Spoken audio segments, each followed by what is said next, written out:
আসসালামু আলাইকুম। আপনাদের সকলকে স্বাগতম জানাচ্ছি 2026 সালের ঈদ উল ফিতর উপলক্ষে যে যার গন্তব্যস্থলে যাত্রায়। 2026 সালের ঈদ উল ফিতর সম্ভবত 21 মার্চ শনিবার উদযাপিত হবে, কারণ বাংলাদেশের আকাশে 19 মার্চ কোথাও কোনো চাঁদ দেখা যায়নি। চূড়ান্ত তারিখ হিসাবে নির্ধারণ করা হয়েছে 21 মার্চ শনিবার। সরকারি ছুটির তালিকা অনুযায়ী ঈদ উল ফিতরের জন্য 5 দিনের ছুটি থাকবে, বা 19 মার্চ থেকে 23 মার্চ পর্যন্ত। তবে আপনি যদি 24 ও 25 মার্চ 2 দিনের নৈমিত্তিক ছুটি নেন, তাহলে আপনার ছুটি দীর্ঘায়িত হবে। ঈদ উল ফিতরের যাত্রার জন্য প্রস্তুতি নিতে হলে আগে থেকে ট্রেন ও বাসের টিকিট বুক করে রাখা ভালো। এছাড়াও প্রয়োজনীয় জিনিসপত্র কেনাকাটা করে রাখাও ভালো, কারণ ঈদের ছুটিতে দোকানপাট ও নিত্য প্রয়োজনীয় পণ্যের সাপ্লাই ব্যাহত হতে পারে। বাঙালির ঈদ উল ফিতর উদযাপন এক অনন্য অভিজ্ঞতা।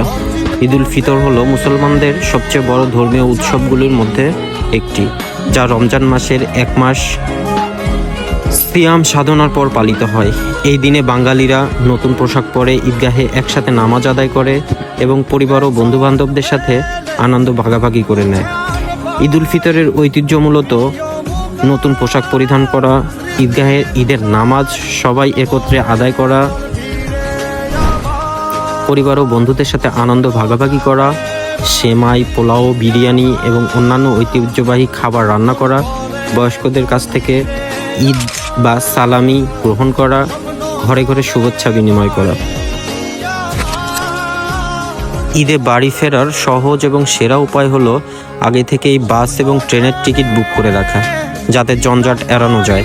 এছাড়াও নিজের গাড়ি থাকলে সেটা ব্যবহার করাও ভালো, তবে সেক্ষেত্রে রাস্তার অবস্থা এবং জ্বালানির দাম বর্তমান সময়ে বিবেচনা করা অত্যন্ত গুরুত্বপূর্ণ। আগে থেকে বাসের টিকিট বুক করে রাখুন, রাস্তার অবস্থা এবং যানজটের খবর নিন। নিজের গাড়ি থাকলে সেটা ব্যবহার করুন। প্রয়োজনীয় ছাড়া অপ্রয়োজনীয়ভাবে কোথাও বের না হন। প্রয়োজনীয় জিনিসপত্র সঙ্গে নিয়ে যান। পরিবার ও বন্ধুবান্ধবদের সাথে নিজেদের যাত্রা গ্রহণ করুন। আমরা যারা উত্তরবঙ্গের, বিশেষ করে রাজশাহী, নাটোর, বগুড়া, রংপুর, দিনাজপুর বা এই এরিয়াতে আমাদের যাদের গ্রামের অবস্থান, তাদের সকলকেই উচিত যানজটপূর্ণ সমস্ত কিছুর খবর নিয়ে তারপরে বের হওয়া, কারণ আমাদের রাস্তাগুলোতে সবসময়ই জ্যাম এবং অন্যান্য গোলযোগ লেগেই থাকে। প্রথমে আমরা গোলযোগের শিকার হই চন্দ্রা মোড়ে। সেখানে দীর্ঘতম গাড়ির সারি,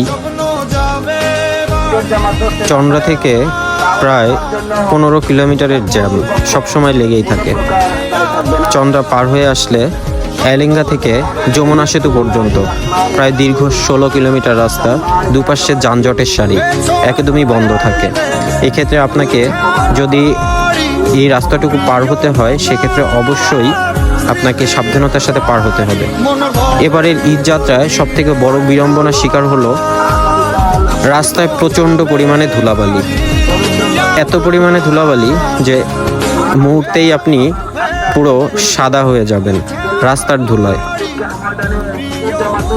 রাস্তায় আসতে আসতে দেখলাম অনেক গাড়ি বেপরোয়াভাবে চালিয়ে তারা দুর্ঘটনার শিকার হয়েছে, বিশেষত ট্রাক এবং অন্যান্য যানবাহন। আপনাদের সকলের কাছে উদাত্ত আহ্বান জানাই, আপনারা নিজেদেরকে এবং নিজেদের পরিবারের সাথে যে ঈদ আনন্দ উপভোগ করতে যাচ্ছেন, সেটাকে অবশ্যই নিরাপদে বাসায় পৌঁছানোর ক্ষেত্রেও ব্যবহার করবেন, কারণ আপনার নিরাপদে বাড়ি পৌঁছানো আপনার পরিবার আপনার জন্য অপেক্ষা করছে। আমি 19 তারিখে সকাল 11টার সময় রওনা দিয়েছি এবং আলহামদুলিল্লাহ রাত্রি 10টার সময় বাসায় পৌঁছেছি। এর মধ্যে দীর্ঘ সময় রাস্তায় যানজট এবং একটানা গাড়ি চালিয়ে যে ক্লান্তিবোধ হচ্ছিল, সেটার জন্য বেশ কিছু সময় বিশ্রাম করেছি। রাস্তার মাঝখানে এত পরিমাণে ধুলোবালি ছিল যে একটু পরপর আমার পুরো চোখ না পরিষ্কার করলে আর সামনে এগোনো যাচ্ছিল না। মাঝে মাঝে ড্রোন ক্যামেরার মাধ্যমে আপনাদেরকে ভিডিও ক্লিপের মাধ্যমে রাস্তার যানজটের অবস্থা বোঝানোর চেষ্টা করেছি। অবশেষে আমি আমার নিজের এলাকা যখন নাটোরের সীমান্তে প্রবেশ করলাম, মনের মধ্যে একটি প্রশান্তি কাজ করছিল। আলহামদুলিল্লাহ।